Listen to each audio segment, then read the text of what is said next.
Bonjour et bienvenue. Aujourd'hui, on va décortiquer ensemble un concept psychologique et spirituel vraiment puissant qui explique énormément de choses sur nos comportements, ce qu'on appelle la forteresse intérieure. C'est un schéma fascinant qui nous aide à comprendre pourquoi on agit d'une certaine manière, parfois contre notre propre gré. Alors, on commence direct avec la question qui fâche, celle qu'on s'est probablement tous posée un jour. Mais pourquoi est-ce que j'ai l'impression de retomber sans cesse dans les mêmes galères? De revivre les mêmes difficultés, que ce soit en amitié, en amour ou juste dans mes réactions tous les jours? Eh bien, l'idée de la forteresse intérieure, elle nous offre une clé de lecture assez bluffante. Pour bien comprendre comment cette fameuse forteresse se met en place, il faut voir ça comme un chemin, un parcours en 4 étapes très claires. On va les explorer ensemble, une par une. D'abord, il y a la blessure, l'origine de tout. Ensuite, le mensonge qu'on avale tout rond. Puis, le vœu intérieur qu'on se fait à soi-même. Et enfin, la stratégie de défense qu'on déploie. Allez, on attaque tout de suite avec la première étape. Tout part de là. D'un événement, d'une parole, d'une situation, bref, d'un moment douloureux qui a laissé une cicatrice profonde. C'est vraiment la fondation, la première pierre sur laquelle tout le reste va s'échafauder. Et cette blessure, elle peut prendre plein de visages différents. Ça peut être un sentiment de rejet violent, une humiliation qu'on n'oublie pas, la douleur d'un abandon ou d'une trahison. Parfois, c'est un échec qui nous a semblé insurmontable, une injustice qui nous a révoltés, ou juste des mots qui ont été comme des poignards. Le point commun à tout ça, c'est une douleur émotionnelle vive et qui, le plus souvent, n'a jamais vraiment été guérie. On enchaîne avec la deuxième étape, qui est la conséquence directe de la première.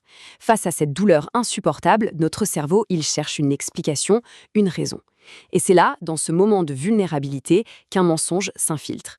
Une fausse croyance sur soi, sur les autres ou sur la vie en général. Cette image des lunettes déformées, elle est parfaite, parce que ce n'est plus juste une petite idée passagère. Non, ça devient un véritable filtre. Ce mensonge qu'on a intégré, il se met à teinter absolument tout, la façon dont on voit les événements, dont on interprète les intentions des autres, tout y passe. Et ces mensonges, ils sont souvent très simples, très bruts et très personnels. Par exemple, après une trahison, on peut finir par se convaincre que c'est simple, on ne peut faire confiance à personne. Après une expérience de rejet, le mensonge qui s'installe, ça peut être « je ne mérite pas qu'on m'aime ». Ces croyances deviennent des sortes de vérités intérieures. Bon, à ce stade, on a une blessure qui fait mal et un mensonge qui la justifie. La réaction logique, c'est quoi? C'est de vouloir se protéger pour ne plus jamais, jamais ressentir ça. Et c'est là qu'on commence à forger notre armure. Ça débute par une décision profonde, un vœu intérieur. Le point clé ici, c'est vraiment cette promesse qu'on se fait à soi-même. Et attention, c'est très souvent inconscient. C'est une décision prise dans les profondeurs de notre être qui se résume en une phrase. Plus jamais ça. C'est ce vœu qui va devenir le nouveau commandant de bord de notre vie. Par exemple, on peut se jurer de ne plus jamais avoir besoin de qui que ce soit, ou alors de ne plus jamais montrer la moindre parcelle de fragilité, ou encore de garder tout le monde à bonne distance pour être sûr de ne plus être atteint. Ces vœux, ce sont littéralement les plans d'architecte de notre future forteresse. Et bien sûr, ces vœux ne restent pas théoriques, ils se transforment en stratégies bien concrètes.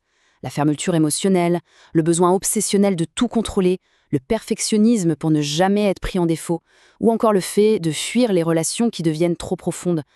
Tous ces comportements nous donnent une illusion de sécurité. Mais en réalité, ils nous coupent des autres, de nous-mêmes et même de notre spiritualité. Et voilà le grand final.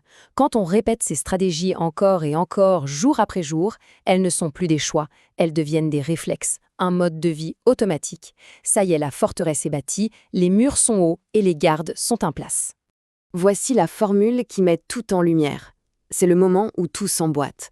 On a la blessure initiale, à laquelle s'ajoute le mensonge qu'elle a fait naître, qui mène au vœu de protection, qui lui-même donne naissance à une stratégie de défense. Et la somme de tout ça, c'est notre fameuse forteresse intérieure. Implacable. Le problème, c'est que vivre H24 dans cette forteresse, ça a des conséquences dingues. Ça finit par déformer notre propre identité, on ne sait plus qui on est vraiment. Ça sabote nos relations, ça pilote nos réactions émotionnelles en mode automatique. Ça met un filtre sur notre capacité à entendre Dieu et ça finit par dicter tous nos grands choix de vie, sans même qu'on s'en rende compte. D'un point de vue spirituel, le constat est sans appel. La forteresse, c'est une zone de non-droit. Un espace clos où l'on ne vit plus selon une vérité qui nous dépasse, mais selon le mensonge qui a servi de fondation à nos murs. C'est un endroit où la grâce, la vérité, la lumière ont énormément de mal à pénétrer. Bon, la grande question maintenant, c'est est-ce qu'on est condamné à rester enfermé là-dedans? La bonne nouvelle, c'est que non. Il existe un chemin pour démanteler ces murs. On passe de l'analyse à la solution. En fait, le chemin de la guérison, c'est tout simplement le chemin inverse de la construction. Logique, non? D'abord, il faut mettre le doigt sur le mensonge racine. Ensuite, il faut renoncer consciemment à ce vœu de protection qu'on s'était fait. Puis, mettre nos stratégies en pleine lumière pour arrêter le pilote automatique. Et enfin, l'étape cruciale, remplacer activement le mensonge par la vérité.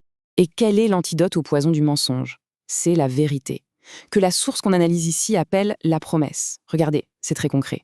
Face à une croyance toxique comme « je ne mérite pas d'être aimé », on peut lui opposer une vérité bien plus puissante, comme cette parole du livre de Jérémie qui affirme un avenir de paix et d'espérance. C'est un combat, vérité contre mensonge.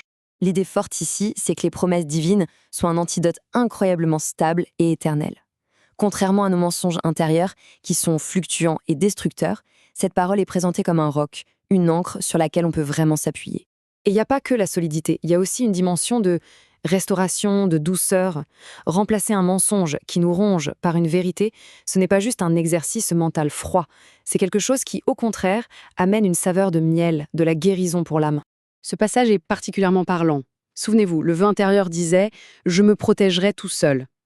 Eh bien, s'appuyer sur la promesse, c'est tout l'inverse. C'est accepter d'être soutenu par une force plus grande, une force qui donne la vie, plutôt que de compter sur ses propres murs qui, eux, isolent de la vie. Finalement, cette nouvelle fondation basée sur la vérité, elle offre une stabilité complètement différente. Ce n'est plus la rigidité froide et stérile d'une forteresse, c'est la stabilité d'un chemin sur lequel on avance, où chaque pas est rendu plus sûr, non par la peur, mais par la confiance. Et on va se quitter avec cette question, à laisser mûrir. Si on doit retenir une seule chose de cette analyse, c'est peut-être ça. La forteresse qui nous semble la plus solide est en fait construite sur la fondation la plus fragile qui soit, un mensonge.